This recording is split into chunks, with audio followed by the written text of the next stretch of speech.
Afternoon, welcome to వైద్యం ఆరోగ్యంలో ఈరోజు టాపిక్ గర్భాశయ సమస్యలు అంటే ఏంటి, రావడానికి రీజన్స్ ఏంటి, ఈ వివరాలు మనకు తెలియజేయడానికి 49 నుండి డాక్టర్ మైత్రేయి గారు మనతో పాటు ఉన్నారు.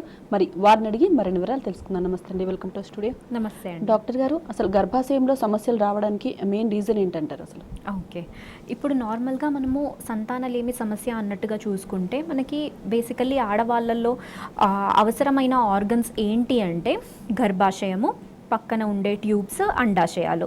సో ఈ గర్భాశయం మనకి దేనికి ఉపయోగపడుతుంది? నార్మల్గా మనకి ప్రెగ్నెన్సీ అనేది రావడానికి ఎంబ్రియో అనేది ఫామ్ అయిన తర్వాత ఆ ఎంబ్రియో వచ్చి ఈ గర్భాశయంలో అతుక్కుంటుంది. దాన్ని ఇంప్లాంటేషన్ అంటారు. సో ఇలా ఇంప్లాంట్ అయిన తర్వాత ఆ 9 months అనేది ప్రెగ్నెన్సీ మనకి గర్భాశయంలో పెరగాలి. అందుకు మనకి గర్భాశయం అనేది చాలా ఇంపార్టెంట్. సో దీనిలో మనకి ఏ టైప్ ఆఫ్ ప్రాబ్లమ్స్ ఉంటాయి అంటే బేసికల్లీ ఫస్ట్ ఇష్యూ ఏంటి, ఫైబ్రాయిడ్స్ అనేది. ఈ ఫైబ్రాయిడ్స్ అనేది గర్భాశయంలో 3 typesగా ఉండొచ్చు అనమాట. ఒకటి ఏంటి అంటే సబ్మ్యూకోసల్ ఫైబ్రాయిడ్, అంటే క్యావిటీ లోపల సైడ్ ఉండే ఫైబ్రాయిడ్ని సబ్మ్యూకోసల్ అంటారు. ఇంకొకటి ఇంట్రామ్యూరల్ ఫైబ్రాయిడ్. ఇంట్రామ్యూరల్ అంటే 2 walls ఆఫ్ ద యూట్రస్ మధ్యలో ఉండేదాన్ని ఇంట్రామ్యూరల్ ఫైబ్రాయిడ్.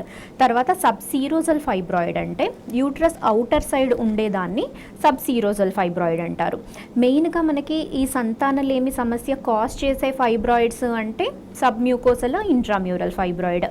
అండ్ సబ్మ్యూకోసల్ అంటే లోపల సైడ్ ఉండే ఫైబ్రాయిడ్ ఎంత చిన్నది అయినా కానీ అక్కడే ప్రెగ్నెన్సీ వస్తుంది కాబట్టి అది తీసేయాల్సిన అవసరం అనేది ఉంటుంది. ఇంట్రామ్యూరల్ ఫైబ్రాయిడ్ అంటే ఆ 2 walls మధ్యలో ఉండేది. ఇది ఎప్పుడు తీయాలి అంటే more than 4 centimeters ఉన్నా, లేకపోతే క్యావిటీని డిస్టార్ట్ చేస్తున్న ఈ ఫైబ్రాయిడ్ని తీసేయాల్సిన అవసరం అనేది ఉంటుంది. సబ్సీరోజల్ ఫైబ్రాయిడ్ అనేది యూట్రస్ అవుటర్ సైడ్ ఉంటుంది. ఇది యూజువల్గా మనకి ప్రెగ్నెన్సీకి అంత ప్రాబ్లం ఏమీ కాజ్ చేయదు. కాకపోతే ఎప్పుడైనా అది ట్యూబ్ని ఏమన్నా అబ్స్ట్రక్ట్ చేస్తూ ట్యూబ్ అనేది బ్లాక్ అయితే అప్పుడు అది సబ్సీరోజల్ ఫైబ్రాయిడ్ అనేది తీసేయాల్సిన అవసరం అనేది ఉంటుంది. సో ఇట్లా ఒక ప్రాబ్లం అనేది ఫైబ్రాయిడ్స్.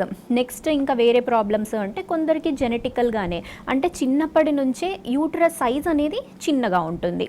అంటే బేసికల్లీ అది జెనెటిక్ డిఫెక్ట్ అనమాట.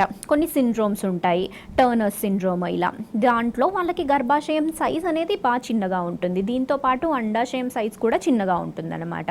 ఇంకా కొందరిలో ఎలా అంటే కొందరికి ఎప్పుడన్నా చిన్నప్పుడు ఏదన్నా టీబీ ఇన్ఫెక్షన్ ఇలా వచ్చినా కానీ ఆ యూట్రస్ ఒకవేళ ఎఫెక్ట్ అయితే లోపల మనకి ఏదైతే ఎండోమెట్రియల్ లేయర్ ఉంటుందో అదంతా టీబీ అనేది తినేస్తుంది అనమాట.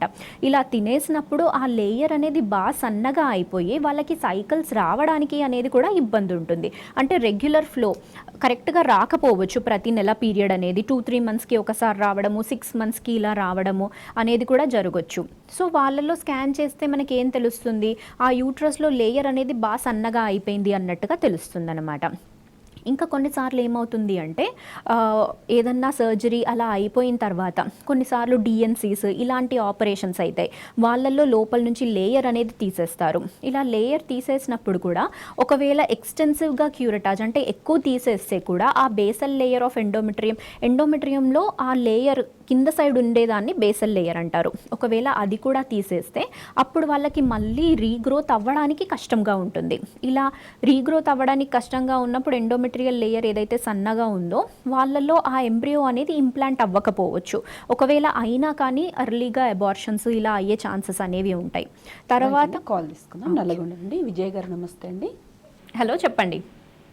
మేడం నమస్కారం. మేడం నమస్తే అండి. యా, చెప్పండి మేడం. మా పెళ్ళై 8 సంవత్సరాలు అవుతుంది మేడం. ఓకే, మాకు ఇంకా పిల్లలు కలగలేదు. దాని గురించి మేము హాస్పిటల్లో తిరుగుతున్నాము. ఓకే అండి. ఓకే మేడం వాళ్ళు నాకు ఒక 3-4 టైటిల్స్ వాళ్ళు టాబ్లెట్స్ ఎట్లా ఇచ్చినారు, అయినా కూడా అందలేదు. ఆ తర్వాత మేడం ఒక 2 నెలలు ఐఏ చేస్తున్నారు. ఓకే, ఐఏ చేసినప్పటికీ సక్సెస్ రాలేదు మేడం. ఓకే అండి. కానీ అన్ని నార్మల్ గానే ఉన్నాయని చెప్పారు మేడం మాకైతే డాక్టర్స్ వాళ్ళు. ఓకే, మీ ఏజ్ ఎంత అండి? Madam 29 madam. 29. Okay. And me tube test, me husband కణాల పరీక్ష ఇవన్నీ అయ్యాయా అండి? అయినాయి మేడం. మా హస్బెండ్ కి 70 million నుంచి ఉండాలి స్టార్టింగ్ అన్నారు. 60 million ఉన్నాయి, 70 నుంచి ఉండాలి, కొంచెం కొద్దిగా తగ్గుతున్నాయి అని చెప్పారు. మెడిసిన్ ఇచ్చారు మేడం ఇద్దరికి అయితే. ఓకే. అండ్ మీ ట్యూబ్స్ కూడా బాగున్నాయి అన్నారా? బాగానే అన్నారు మేడం, మంచిగా ఉన్నాయని చెప్పారు. ఓకే. అండ్ మీ సైకిల్స్ రెగ్యులరా అండి? రెగ్యులర్ గానే ఉంటుంది మేడం. 32 డేస్ లో వస్తుంది మేడం. ఓకే ఓకే అండి. మనకి ఇలా చూసుకుంటే ఏంటి అంటే మీకు 8 ఇయర్స్ అయిపోయిన పిల్లలు అనేది కాలేదు కాబట్టి, అండ్ మోర్ ఓవర్ మీరు చెప్పిన ప్రకారము మీకు సైకిల్స్ అనేవి రెగ్యులర్గా ఉన్నాయి, ట్యూబ్స్ అనేవి బాగున్నాయి. హస్బెండ్ కౌంట్ కూడా యాక్చువల్గా 60 ఈజ్ నాట్ తక్కువ అండి, అదేమీ తక్కువ కాదు. WHO క్రైటీరియా ప్రకారము అట్లీస్ట్ మినిమం అంటే 15 మిలియన్ పర్ ఎంఎల్ ఉన్నా కానీ ఆ కౌంట్ అనేది ప్రెగ్నెన్సీ రావడానికి సరిపోతుంది. అండ్ అపార్ట్ ఫ్రమ్ దట్ ఇంకొక 2 పారామీటర్స్ ఏంటి అంటే మగవాళ్ళల్లో కణాల పరీక్ష చేసినప్పుడు మొటిలిటీ, మార్ఫాలజీ ఈ 2 కూడా ఎలా ఉన్నాయి అనేది చూసుకోవాలా. సో ఆ క్రైటీరియా ప్రకారం మనకి ఈ ప్రోగ్రెసివ్ మొటిలిటీ అంటే కదలికలు అనేవి 30% ఉండాలి. అండ్ నార్మల్ ఫార్మ్స్ అంటే 100లో ఎంత పర్సంటేజ్ ఆఫ్ ఫార్మ్స్ అనేవి స్పర్మ్స్ అనేవి నార్మల్గా ఉన్నాయని చూస్తే అట్లీస్ట్ 4 or 5 స్పర్మ్స్ అనేవి నార్మల్గా ఉండాలి. ఇలా ఎప్పుడైతే అది ఆ క్రైటీరియా పాస్ అయిపోతుందో ఆ సెమెన్ అనాలిసిస్ అనేది నార్మల్గా ఉన్నట్టే. సో మీరు చెప్పిన ప్రకారం ఆ 3 బాగానే ఉన్నాయి కాబట్టి దాన్ని అన్ఎక్స్ప్లెయిన్డ్ ఇన్ఫర్టిలిటీ అంటాము. అన్ఎక్స్ప్లెయిన్డ్ అంటే ఎగ్ అనేది రిలీజ్ అవుతుంది, ట్యూబ్స్ అనేవి బాగుంటాయి, హస్బెండ్ కౌంట్ అనేది బాగుంటుంది. ఈ 3 పారామీటర్స్ బాగున్నప్పుడు బట్ స్టిల్ ప్రెగ్నెన్సీ అనేది రావడం లేదు అంటే మన కంటికి కనబడని ఫ్యాక్టర్ లోపలేదో ఉంది which we are unable to detect. అప్పుడు దాన్ని అన్ఎక్స్ప్లెయిన్డ్ ఇన్ఫర్టిలిటీ అంటాము. దీంట్లో చేయాల్సింది ఏంటి అంటే న్యాచురల్గానే ట్రై చేసుకుంటూ పోతే ప్రెగ్నెన్సీ అనేది రావడం కొంచెం డిఫికల్టీ అవుతుందండి. ఆల్రెడీ మీరు స్టెప్ అనేది స్టార్ట్ చేసేసారు కాబట్టి 2 సైకిల్స్ ఆఫ్ IUI అయిపోయింది. అండ్ మీ ఏజ్ చూసుకుంటే 29, వేరే అన్ని ఫ్యాక్టర్స్ బాగానే ఉన్నాయి కాబట్టి ఇంకొక 2 సైకిల్స్ ఆఫ్ IUI మీరు ట్రై చేయొచ్చండి. IUIలో అంటే బెస్ట్ సక్సెస్ రేట్ అంటే ఇనీషియల్ ఫస్ట్ 3 సైకిల్స్లో ఉంటుంది. సో ఓన్లీ 2 సైకిల్స్ అయింది కాబట్టి ఇంకొక 2 సైకిల్స్ వరకు ఈజీగా ట్రై చేయొచ్చండి. దాని తర్వాత కూడా రాలేదు అంటే అప్పుడు మీరు IVF ట్రీట్మెంట్కి వెళ్ళాల్సిన అవసరం అనేది ఉంటుందండి. రైట్ అండి. నెక్స్ట్ కాల్ తీసుకుందాం. హైదరాబాద్ నుండి సుజాత గారు, నమస్తే అండి. హలో చెప్పండి. మ్యారేజ్ అయ్యి 3 years అవుతుందండి. 37 years ఏజ్. ఓకే. అయితే ప్రెగ్నెన్సీ గురించి చూస్తున్నామండి. ప్రేయర్స్ రెగ్యులర్ గా ఉన్నాయి కానీ ప్రెగ్నెన్సీ కన్సీవ్ అవ్వడం లేదు. ఓకే. ఏ విధమైన టెస్ట్లు అయ్యాయండి మీవి? ఇంకా ఇవి టెస్టులు ఏం చేయించలేదండి. అంటే లేట్ ఏజ్ వల్ల అనుకొని అవును, అదే చూస్తున్నాము ట్రీట్మెంట్ ఎలా అనేది. ఓకే. మీ ఏజ్ 37 అండి? టెస్ట్ ఇంకేం ఓకే చేయించలేదు. ఓకే అండి. బేసికల్గా ఏమవుతుందంటే అండి ఏజ్ అనేది అడ్వాన్స్ అయినప్పుడు కొంచెం మీరు ఎర్లీగా డాక్టర్కి చూయించుకోవాలి. ఎందుకు అంటే ఏజ్ అనేది చాలా ప్రీషియస్ ఆడవాళ్ళకి. ఏమవుతుంది ఏజ్ అనేది ఇంక్రీజ్ అయినప్పుడు అండాశయంలో రిజర్వ్ అనేది డిక్రీజ్ అవుతా వస్తుందన్నమాట. సో అందుకు మీరు ఇనీషియల్గా బేసిక్ ఒక ఇవాల్యుయేషన్ అనేది చేయించుకోండి. అంటే ఒక స్కాన్ చేయించుకుంటే మీ గర్భాశయము అండాశయాలు ఎలా ఉన్నాయి అనేది తెలుస్తుంది. దాంట్లో అండాశయంలో మెయిన్గా ఏంటి ఫాలికల్ నంబర్ ఎంత ఉంది అనేది చూడాలి. అండ్ దాన్ని కోరిలేట్ చేసుకుంటూ ఒక బ్లడ్ టెస్ట్ AMH అనేది ఉంటుంది. ఈ AMH ఇంకా స్కాన్ చూసుకుంటే మీ ఎగ్ రిజర్వ్ ఎలా ఉంది, ఎంత ఉంది, అండ్ దాని ప్రకారం మీకు ప్రెగ్నెన్సీ రావడానికి ఏ ట్రీట్మెంట్ చేస్తే ఎర్లీగా వస్తుంది అనేది డిసైడ్ చేసుకోవచ్చండి. సో మీలో ఫస్ట్ ఒక స్కాన్ చేయించుకోండి, AMH అనే బ్లడ్ టెస్ట్ చేయించుకోండి. And day 7th of the period tube test అనేది ఉంటుంది. ఆ డే 7 అనేది ఎలా క్యాల్కులేట్ చేసుకుంటాము, ఈ రోజు డేట్ వస్తే అది డే 1 అన్నట్టుగా కన్సిడర్ చేయాలి. అలా లెక్క పెట్టుకుంటూ పోయి 7th or 8th day tube test అంటే HSG, ఇలా HSG అనేది ఒకసారి చేయించుకోండి. అండ్ ఈ మధ్యలో మీ హస్బెండ్ ఒకసారి సెమెన్ అనాలిసిస్ చేయించండి. సో ఈ బేసికల్గా ఈ వాల్యుయేషన్ అనేది అయిపోతే ఎక్కడ ఇబ్బంది ఉంది అనేది తెలుసుకోవచ్చు. దాని తర్వాత ఫర్దర్గా మీ ట్రీట్మెంట్ అనేది ప్లాన్ చేయొచ్చండి. రైట్ అండి. కాల్ తీసుకుందాం. భూపాలపల్లి నుండి సరోజ గారు, నమస్తే అండి. హలో, నమస్తే అమ్మా. నమస్తే అండి. హలో. యా సరోజ గారు చెప్పండి. నమస్తే అమ్మా. నమస్తే అండి. నాకు కొంచెము గర్భాశయంలో కొంచెము గడ్డ వచ్చిందని చెప్పిరండి. వాపు ఉంది, గడ్డ ఉంది, బాగా పెయిన్ వస్తుందమ్మా. పెయిన్ వస్తా ఉంది. ఇట్లా మొన్న హాస్పిటల్కి వెళ్తే హలో చెప్పండి. ఇట్లా పెయిన్ వస్తుందండి అంటే హాస్పిటల్కి వెళ్ళినమ్మా. ఇట్లా ఆపరేషన్ చేయించుకోమన్నారు. ఏం ఆపరేషన్ చేయించుకుంటే బాగుంటుందమ్మా? ఓకే. మీ వయసు ఎంత అండి? హలో, మీ వయసు ఎంత? 48 అమ్మా. 48. ఓకే. అండ్ మీకు పీరియడ్స్ వస్తున్నాయా రెగ్యులర్గా? వస్తుందమ్మా. అండ్ ఆ గడ్డ సైజు ఎంత చెప్పారు, ఏంటి ఏమన్నా గుర్తుందా? సైజు ఏం చెప్పలే అమ్మా. ఆహా, ఓకే ఓకే అండి. ఒక్కసారి ఏంటి అంటే ఆ పర్టిక్యులర్గా ఆ స్కాన్ రిపోర్ట్ అనేది చూస్తే కొంచెం ఐడియా అనేది వస్తుంది. ఎందుకంటే ఆ గడ్డ ఎంత సైజు ఉంది ఏంటి అనేది చూసుకోవాలి. అండ్ ఫస్ట్ అదేమన్నా టాబ్లెట్స్తోని మెడికేషన్స్తోని తగ్గుతుందా అనేది చూడాలి. ఎందుకంటే ఫస్ట్ ఇనీషియల్గా ఆ సైజు అనేది చూసి ఆ పొజిషన్ అనేది చూసి ఎక్కడ ఉంది దాన్ని బట్టి చెప్పగలము. అండ్ మీకు పెయిన్ వస్తుంది అంటే ఆ గడ్డ వల్ల కూడా పెయిన్ ఉండొచ్చు. అందుకు అది ఇనీషియల్గా ఏమన్నా టాబ్లెట్స్తో తగ్గితే టాబ్లెట్స్ అనేది వాడి దాని తర్వాత ఫైనల్గా ఇన్ కేస్ తగ్గలేకున్నా కానీ లేకపోతే దానికి ఏ మదర్ వే లేకపోయినా అప్పుడు సర్జరీ అనేది చేయాల్సిన అవసరం అనేది ఉంటుంది. అండ్ అది ఏ రకమైన సర్జరీ అనేది కూడా మీ స్కాన్ రిపోర్ట్ చూసిన తర్వాతే చెప్పొచ్చండి. కాల్ తీసుకుందామండి. వరంగల్ నుండి మీనాక్షి గారు, నమస్తే అండి. నమస్తే అండి. మాట్లాడండి, డాక్టర్ గారు ఉన్నారు, మీ సమస్య ఏంటో చెప్పండి. హలో అండి, మేడం చెప్పండి. నమస్తే అండి. యా, నమస్తే అండి. మేడం యాక్చువల్లీ ఏంటంటే నాకు 2 ట్యూబ్స్ సర్జరీ, ట్యూబ్ లో ప్రెగ్నెన్సీ వచ్చింది, సర్జరీ అయినాయి అన్నట్టు. ఓకే. అయితే నేను ఐవీఎఫ్ ట్రీట్మెంట్ కి వెళ్ళాను మేడం. ఫస్ట్ ఎంబ్రియో ట్రాన్స్ఫర్ చేయించుకున్నప్పుడు ఫ్లూయిడ్ వచ్చి ఫెయిల్ అయింది అని చెప్పారు, ఫ్లూయిడ్ వచ్చిందని చెప్పారు, ఫెయిల్ అయింది అన్నమాట. ఓకే.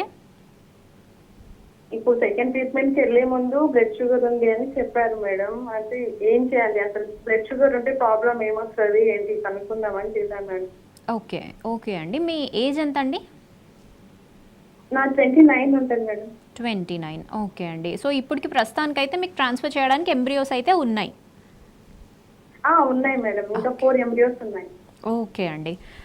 బ్లడ్ షుగర్ వస్తే మనకి ప్రెగ్నెన్సీ ట్రాన్స్ఫర్ చేయడానికి అన్నట్టు ఇబ్బంది అయితే ఏమి ఉండదండి. కాకపోతే అది కంట్రోల్లో ఉంటే బెటర్. ఎందుకంటే ఇప్పుడు మీకు ప్రెగ్నెన్సీ వచ్చి కన్సీవ్ అయితే ఆ వాల్యూస్ అనేవి షూటప్ అయ్యే అవకాశం అనేది ఉంటుందన్నమాట. అంటే ప్రెగ్నెన్సీలో షుగర్ ఆల్టర్ అయ్యే ఛాన్స్ అనేది ఉంటుంది. సో అందుకు ఇప్పుడు మీకు ఆ షుగర్స్ అనేవి చూయించుకోవడానికి ఒక ఎండోక్రైనాలజిస్ట్ దగ్గరికి వెళ్ళి ఫస్ట్ ఇనీషియల్గా ఒక 1 month అలా మానిటర్ చేసుకున్నా సరిపోతుంది. దాని తర్వాత మీరు ట్రాన్స్ఫర్కి వెళ్ళినా కానీ ఇబ్బంది ఏం లేదండి. దాని గురించి మీరు షుగర్స్ వల్ల ట్రాన్స్ఫర్ చేయించుకోకపోవడం అనే ఇబ్బంది అయితే ఏం లేదు. కాకపోతే కన్సీవ్ అయిన తర్వాత అంటే ప్రెగ్నెన్సీ వచ్చిన తర్వాత క్లోజ్ మానిటరింగ్ అనేది అవసరం పడుతుంది. ఇలా షుగర్ ఏదన్నా ముందు నుంచే ఉంటే దాన్ని క్రానిక్ డయాబెటీస్ అంటారు. సో ఆ షుగర్ అనేది డైలీ మానిటరింగ్ అనేది అవసరం పడుతుందండి. కాకపోతే ఇప్పుడు ఇనీషియల్గా ట్రాన్స్ఫర్ చేయించుకోవడానికి దానివల్ల ప్రాబ్లం అయితే ఏది ఉండదండి. రైట్ అండి, కాల్ తీసుకుందాం. హైదరాబాద్ నుండి శాలిని గారు, నమస్తే అండి. హలో శాలిని గారు, మాట్లాడండి, డాక్టర్ గారు ఉన్నారు. నమస్తే మేడం. నమస్తే అండి. యా, చెప్పండి శాలిని గారు. నాకు డాక్టర్ ట్యూబ్ బ్లాక్ ఉంది అన్నారు. Okay. Right side, left side ఫ్రీగానే ఉంది. ఓకే. ఒక సైకిల్ ఐయుఐ యూజ్ చేశాను. ఇంకా గర్భాశయం యూట్రస్ కి సెప్టమ్ ఉంది అన్నారు. సో రీసెంట్ గా చేయించుకున్నాను సర్జరీ, హిస్ట్రోస్కోపీ. ఓకే ఓకే అండి. సో ఇప్పుడు ప్రెగ్నెన్సీ ఛాన్సెస్ ఎట్లా ఉంటాయి ఏంటి ఒకసారి. ఓకే. అండ్ మీ ఏజ్ ఎంత అండి? 31. తర్వాత ఇంకొకటి, మీ సైకిల్స్ అనేవి రెగ్యులరా? అంటే రెగ్యులర్ ఉంటాయి, తర్వాత 35 days వస్తుంది, మళ్ళీ రెగ్యులర్ ఉంటుంది. ఆహా. అండ్ మీ హస్బెండ్ కౌంట్ ఎలా ఉందండి? బాగానే ఉంది, 50 million. ఓకే ఓకే అండి. మీకు ఈ హిస్ట్రోస్కోపీ అనేది ఎప్పుడైందండి? నాకు లాస్ట్ వీక్లో అయింది. లాస్ట్ వీక్లో. ఓకే ఓకే అండి. సో హిస్ట్రోస్కోపీ అయిన తర్వాత మనకి ప్రాబ్లం అంటూ ఏమీ ఉండదు. కాకపోతే ఒకటి ఏంటి అంటే నెక్స్ట్ మంత్ మీకు మళ్ళీ డేట్ వచ్చిన తర్వాత ఒకసారి మీ ఎండోమెట్రియం అనేది ఎలా పెరుగుతుంది అనేది ఒకసారి చూసుకోవాలి. ఎందుకంటే సెప్టమ్ అనేది రిసెక్ట్ చేసిన తర్వాత మీ లేయర్ అనేది ఎలా డెవలప్ అవుతుంది, ఎంతవరకు డెవలప్ అవుతుంది, మంచి ట్రిపుల్ లైన్ ప్యాటర్న్ వచ్చిందా ఏంటి అనేవి అన్నీ ఒకసారి చూసుకోవాలి. దాని గురించి జస్ట్ మీరు ఐయుఐ ట్రీట్మెంట్కి లాస్ట్ టైం వెళ్ళారు కాబట్టి ఇప్పుడు కూడా ట్రై చేయొచ్చండి. కాకపోతే మీ ఏజ్ అనేది 31కి వచ్చింది కాబట్టి అండ్ ఒక సైడ్ ట్యూబ్ అనేది బ్లాక్ ఉంది కాబట్టి కొంచెం ఫాస్ట్ ట్రాక్లో వెళ్ళాల్సి వస్తుంది. ఎందుకంటే ఏజ్ అనేది ఇంక్రీజ్ అయినప్పుడు రిజర్వ్ తగ్గుతూ వస్తుంది. అందుకు ఏమన్నా వేరే ఫ్యాక్టర్స్ ఉన్నప్పుడు మనం ట్రీట్మెంట్ అనేది కొంచెం ఎర్లీగా తీసుకోవాల్సి వస్తుంది. ఆల్రెడీ ఒక సైకిల్ ఐయుఐ అయింది కాబట్టి మీరు ఇంకొక 2 సైకిల్స్ ఆఫ్ ఐయుఐ ట్రై చేసుకోవచ్చండి. దీంట్లో సక్సెస్ రేట్ అనేది చూసుకొని అవ్వకపోతే దెన్ తర్వాత ఫర్దర్ ఏం ట్రీట్మెంట్ చేయాలి అనేది చూడాల్సి వస్తుంది. సో మీరు ఆ ఐయుఐ ట్రీట్మెంట్ స్టార్ట్ చేసుకున్నప్పుడే మీ లేయర్ అనేది కూడా బాగా డెవలప్ అయ్యే ఛాన్స్ అనేది ఉంటుంది. అండ్ సక్సెస్ రేట్ అనేది ఆ లేయర్ అనేది తీసేసిన తర్వాత ఆబ్వియస్గా ఒక ఐయుఐ సైకిల్కి అరౌండ్ 15 to 20% అనేది సక్సెస్ అయ్యే ఛాన్స్ అనేది ఉంటుందండి. అదే మీరు న్యాచురల్గా ట్రై చేసుకుంటే ఒక్క సైకిల్లో 4 to 7% అనేది కన్సెప్షన్ వచ్చే ఛాన్స్ అనేది ఉంటుందండి. రైట్ అండి, కాల్ తీసుకుందాం. విజయనగరం నుండి హేమలత గారు, నమస్తే అండి. హలో హేమలత గారు. హలో, మాట్లాడండి, డాక్టర్ గారు ఉన్నారు. నమస్తే డాక్టర్. నమస్తే అండి. నాకు హెచ్ఎస్సి టెస్ట్ చేసుకుంటే ఒక ట్యూబ్ మందంగా ఉందని చెప్పారు, ఇంకొక ట్యూబ్ కనిపించట్లేదని చెప్పారు మేడం. నేను అన్ని టెస్ట్ చేసుకున్నాం మేడం. ఓకే. మా ఆయనకి సెమెనాలిస్ టెస్ట్ కూడా చేశారు, అంతా బాగానే ఉందని చెప్పారు. నాకు రెగ్యులర్ గా పీరియడ్స్ కూడా వస్తాయి. ఓకే అండి. దానికి సొల్యూషన్. ఓకే, మీ ఏజ్ ఎంత అండి? 21 మేడం. 21. పీరియడ్స్ రెగ్యులర్గా వస్తాయా? దగ్గరగా వస్తాయి మేడం. ఓకే అండి. మీ ఏజ్ అనేది తక్కువగానే ఉంది కాబట్టి నెక్స్ట్ మీరు చేయాల్సింది ఏంటి అంటే ఒక లాప్రోస్కోపీ అనేది చేయించుకోండి. లాప్రోస్కోపీ అంటే ఏంటి? అదొక చిన్న సర్జరీ. అంటే పైనుంచి ఒక 1/2 సెంటీమీటర్ కట్ అంటూ చేసి ఒక ప్రోబ్ అనేది పాస్ చేస్తారు. కెమెరా అనేది ఒక దానిలో నుంచి పాస్ చేస్తారు, ఇంకొక సైడ్ నుంచి ఇంకో ట్యూబ్ అనేది పాస్ చేస్తారు. ఇట్లా చేసిన తర్వాత అప్పుడు డైరెక్ట్గా మీ లోపల ఉన్న ఆర్గన్స్ అనేవి కనిపిస్తాయి. ఆ ట్యూబ్స్ అనేవి ఎలా ఉన్నాయి, నెక్స్ట్ మీ యూట్రస్, ఓవరీస్ అన్నీ బయట నుంచి ఎలా ఉన్నాయి అనేది క్లియర్గా చూడొచ్చు. సో ఇది ఎందుకు సజెస్ట్ చేస్తున్నానంటే నార్మల్గా మీ ఏజ్ అనేది తక్కువ కాబట్టి ఇన్ కేస్ లాప్రోస్కోపీలో ఈ ప్రాబ్లం అనేది క్లియర్ అయిపోతే తర్వాత మీరు న్యాచురల్గా కూడా ట్రై చేసుకునే అవకాశం అనేది ఉంటుంది. మీ హెచ్ఎస్జీ ప్రకారం ఏంటి, ఒక సైడ్ అనేది అసలే కనిపించట్లేదు, ఇంకొక సైడ్ వాపు ఉంది అన్నారు కాబట్టి అట్లే న్యాచురల్గా ట్రై చేస్తే ఇబ్బందులు అనేవి రావచ్చు. ఎందుకంటే నార్మల్గా ఎగ్ రిలీజ్ అయిన తర్వాత ట్యూబ్లోకి వెళ్ళాలి, స్పర్మ్ కూడా వచ్చి కలిసిన తర్వాత ఎంబ్రియో అనేది ట్యూబ్లో ఫామ్ అవుతుంది. సో ప్రెగ్నెన్సీ రావడానికి ఈ ట్యూబ్ అనేది చాలా ఇంపార్టెంట్ రోల్ ప్లే చేస్తుంది. కాకపోతే హెచ్ఎస్జీ అనే టెస్ట్ డెఫినెటివ్ కాదు. అంటే దాంట్లో బ్లాక్ ఉంది అంటే 100% బ్లాక్ ఉంటుంది అన్నట్టుగా ఏమీ లేదు. ఆ బ్లాక్ అనేది క్లియర్ అయ్యే అవకాశం కూడా ఉంటుంది. అందుకు ఒకసారి లాప్రోస్కోపీ చేయించుకొని అది క్లియర్ అయిపోతే మీరు న్యాచురల్గా కూడా ట్రై చేసుకోవచ్చండి. క్లియర్ అవ్వలేదు అంటే దెన్ మళ్ళీ తర్వాత ఏం ట్రీట్మెంట్ చేయాలి అనేది ఆలోచించవచ్చండి. రైట్ అండి, నెక్స్ట్ కాల్ తీసుకుందాం. గద్వాల్ నుండి గీత గారు, నమస్తే అండి. నమస్తే మేడం. మాట్లాడండి, డాక్టర్ గారు ఉన్నారు. గీత గారు చెప్పండి. మాకి మ్యారేజ్ అయ్యి 4 years అయింది మేడం, ఒక్కసారి కూడా కన్సీవ్ అవ్వలేదు. ఓకే. రిపోర్ట్స్ అన్ని నార్మల్గా ఉన్నాయని చెప్తున్నారు. కౌంట్ అసలు ఎంత ఉండాలి మేడం? ఓకే. మీ ఏజ్ ఎంత అండి? 23. ఓకే. ఏమన్నా ట్రీట్మెంట్ ఏమన్నా తీసుకున్నారా? 6 months కోర్స్ వాడామండి, అయినా నేను ఒక్కసారి కూడా కన్సీవ్ అవ్వలేదు. ఓకే. పీరియడ్స్ అనేవి రెగ్యులర్గా ఉన్నాయా మీవి?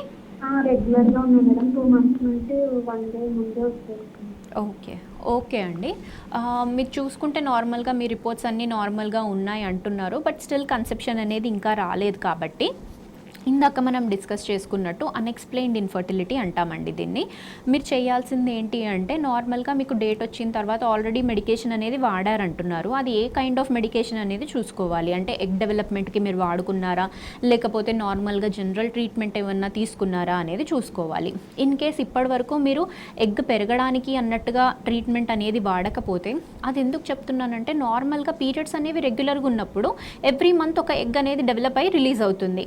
కాకపోతే మనం దాన్ని ఎందుకు స్టిమ్యులేషన్ అనేది ఎందుకు చేస్తాము, ఒక్క ఎగ్ డెవలప్ అయ్యే దగ్గర ఇంకొకటి డెవలప్ అయితే సక్సెస్ రేట్ అనేది బెటర్గా ఉంటుంది కాబట్టి ఇనీషియల్గా మెడికేషన్తోని ట్రై చేస్తాము.